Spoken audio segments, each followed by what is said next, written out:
আসসালামু আলাইকুম বন্ধুরা, আশা করি আপনারা সকলেই ভালো আছেন আর আপনারা দেখছেন ইসলামী গল্পের আসর। মহাপাপের আগে ইবলিশের নাম ছিল আজাজিল।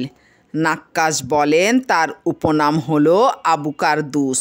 আর এজন্যই নবী করিম সাল্লাল্লাহু আলাইহি ওয়াসাল্লাম যখন ইবনু সায়াদকে জিজ্ঞেস করেছিলেন, তুমি কি দেখতে পাও? সে বলেছিল, আমি পানির ওপর একটি সিংহাসন দেখতে পাই। তখন নবী করিম সাল্লাল্লাহু আলাইহি ওয়াসাল্লাম তাকে বলেছিলেন, তুই লাঞ্ছিত হ, তুই কিছুতেই তোর নির্ধারিত সীমা ডিঙাতে পারবি না। মোট কথা নবী করিম সাল্লাল্লাহু আলাইহি ওয়াসাল্লাম এ কথা বুঝতে পেরেছিলেন যে তার ভবিষ্যৎবাণীসমূহের শক্তি হলো সেই শয়তানের প্রদত্ত, যার সিংহাসন সমুদ্রের ওপর বিছানো বলে সে দেখে থাকে। আর এজন্যই নবী করিম সাল্লাল্লাহু আলাইহি ওয়াসাল্লাম বলেছিলেন, তুই লাঞ্ছিত হ, কিছুতেই তুই তোর সীমা ডিঙ্গাতে পারবি না। অর্থাৎ কোনো রকমেই তুই তোর হীন ও তুচ্ছ মর্যাদা অতিক্রম করতে পারবি না। ইবলিশের সিংহাসন সমুদ্রের ওপর অবাঞ্ছিত হওয়ার প্রমাণ হলো ইমাম আহমদ রাদিয়াল্লাহু আনহু এর হাদিস। তাতে জাবির ইবনে আবদুল্লাহ বলেন, রাসূল সাল্লাল্লাহু আলাইহি ওয়াসাল্লাম বলেছেন, ইবলিশের সিংহাসন হলো সমুদ্রের ওপর।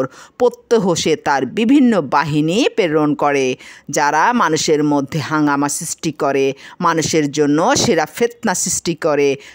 যে অনুচর ইবলিশের নিকট মর্যাদায় সে সকলের চাইতে সেরা। ইমাম আহমদ রাদিয়াল্লাহু আনহু বর্ণনা করেন যে জাবির ইবনে আবদুল্লাহ রাদিয়াল্লাহু আনহু বলেছেন, আমি রাসূলুল্লাহ সাল্লাল্লাহু আলাইহি ওয়াসাল্লামকে বলতে শুনেছি, ইবলিশের সিংহাসন হলো সমুদ্রের ওপর। সে তার বাহিনীসমূহ প্রেরণ করে, যারা জনসমাজে হাঙ্গামা সৃষ্টি করে বেড়ায়। ফিতনা সৃষ্টিতে যে তাদের সেরা, তার কাছে সেই সকলের বড়। এ সূত্রে ইমাম আহমদ রাদিয়াল্লাহু আনহু এককভাবে হাদিসটি বর্ণনা করেছেন। জাবির ইবনে আবদুল্লাহ রাদিয়াল্লাহু আনহু সূত্রে ইমাম আহমদ রাদিয়াল্লাহু আনহু বর্ণনা করেন যে তিনি বলেন, রাসূল সাল্লাল্লাহু আলাইহি ওয়াসাল্লাম ইবনু সায়াদকে জিজ্ঞাসা করলেন, তুমি কি দেখতে পাও? সে বলল, আমি পানির ওপর কিংবা বলল সমুদ্রের ওপর একটি সিংহাসন দেখতে পাচ্ছি, যার আশেপাশে আছে কয়েকটি সাপ। রাসূল সাল্লাল্লাহু আলাইহি ওয়াসাল্লাম বললেন, ওটাই ইবলিশের সিংহাসন।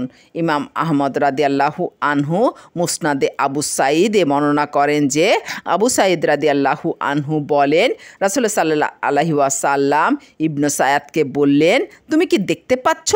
ইবনে সায়াদ বলল, আমি সমুদ্রের ওপর একটি সিংহাসন দেখতে পাচ্ছি, যার আশেপাশে আছে সর্পরাজি।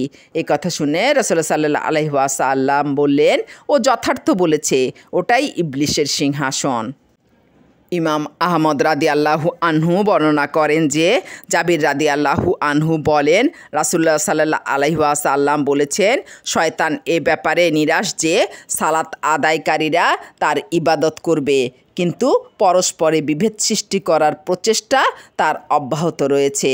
ইমাম মুসলিম রাদিয়াল্লাহু আনহু জাবির রাদিয়াল্লাহু আনহু সূত্রে বর্ণিত আমাসের হাদিস থেকে বর্ণনা করেন যে নবী করিম সাল্লাল্লাহু আলাইহি ওয়াসাল্লাম বলেন, শয়তান তার সিংহাসনকে পানির উপর স্থাপন করে, তারপর জনসমাজে তার বাহিনীসমূহ প্রেরণ করে।